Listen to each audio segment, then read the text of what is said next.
कर्म बड़ा है या भाग्य? अक्सर युवा सोचता है कि बिना कुछ किए ही उसे वह सब कुछ मिल जाए जो वह चाहता है। इस पर लगातार बहस हो रही है कि भाग्य बड़ा है या कर्म। क्या कुंडली देखकर हम अपना कर्म करें? क्या ग्रह की दशा देखकर यह फैसला लें कि हमें कौन सा कदम कब उठाना है? अनंत काल से इस विषय पर बहस चली आ रही है कि कर्म महत्वपूर्ण है या भाग्य। जीवन में अगर आपको कुछ पाना है तो मेहनत तो करनी ही पड़ेगी। मंजिलें उन्हीं को मिलती हैं जो उसकी ओर कदम बढ़ाते हैं। महाभारत में जब अर्जुन ने कुरुक्षेत्र में युद्ध में अपने स्वजनों को अपने सामने खड़ा पाया तो उसका शरीर निस्तेज हो गया, हाथों से धनुष छूट गया, प्राणहीन मनुष्य के समान वह धरती पर गिर गया। तब भगवान श्री कृष्ण ने उसे गीता के कर्म ज्ञान का उपदेश दिया। भगवान कृष्ण ने अर्जुन को कहा कि राज्य तुम्हारे भाग्य में है या नहीं, ये तो बाद में, पहले तुम्हें युद्ध तो लड़ना पड़ेगा। तुम्हें अपना कर्म तो करना पड़ेगा, अर्थात स्वजनों के खिलाफ युद्ध तो लड़ना पड़ेगा।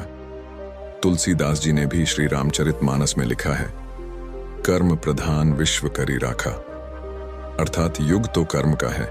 इसका अर्थ यह हुआ कि हम अपना कार्य करें, फल की चिंता बाद में करें। किसान जब खेत में बीज बोता है तो उसे यह नहीं पता होता कि बारिश होगी या नहीं, जमीन में से बीज से अंकुर फूटेगा या नहीं, अगर पौधे आ भी गए तो उस पर फल आएंगे या नहीं। लेकिन किसान बीजों को जमीन बोता है और फसल की चिंता ईश्वर पर छोड़ देता है। भाग्य का समर्थन करने वाले कहते हैं कि हमें जो सुख, संपत्ति, वैभव प्राप्त होता है वह भाग्य से होता है। जैसे लालू प्रसाद यादव की पत्नी राबड़ी देवी बिहार की मुख्यमंत्री बनी तो यह उनकी किस्मत थी। डॉ. मनमोहन सिंह भारत के प्रधानमंत्री बने तो उनकी कुंडली में राजयोग था। अगर किसी अभिनेता का बेटा अभिनेता बनता है तो यह उसका भाग्य रहता है कि वह अभिनेता के यहाँ पैदा हुआ। जब 4 लोग एक समान बुद्धि और ज्ञान रखने वाले एक ही समान कार्य को करें और उनमें से सिर्फ 2 को ही सफलता मिले तो हम इसे क्या कहेंगे? 2 लोगों के साथ भाग्य साथ नहीं था। ऐसा एक उदाहरण हम यह दे सकते हैं, 2 व्यक्ति एक साथ लॉटरी का टिकट खरीदते हैं पर लगती लॉटरी एक ही व्यक्ति की है। जब दोनों ने लॉटरी खरीदने का कर्म एक साथ किया तो फल अलग अलग क्यों? अंत में यही कहा जा सकता है कि भाग्य भी उन लोगों का साथ देता है जो कर्म करते हैं। किसी खुरदरे पत्थर को चिकना बनाने के लिए हमें उसे रोज घिसना पड़ेगा।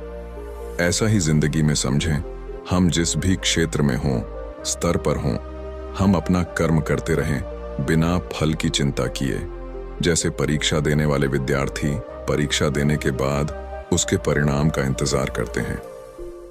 यह अंतहीन बहस है, इसके बारे में सबके पास अपने अपने तर्क हैं, लेकिन हर हाल में हमें सकारात्मक सोच के साथ जीवन में कुछ उल्लेखनीय करने के लिए प्रेरणा लेनी चाहिए। दोस्तों, कहानी कैसा लगा एक प्यारा सा कमेंट करके जरूर बताएं। और हाँ, ऐसे ही मोटिवेशनल और कहानियां देखने और सुनने के लिए हमारे चैनल को सब्सक्राइब जरूर कर लें। आपका दिन शुभ हो।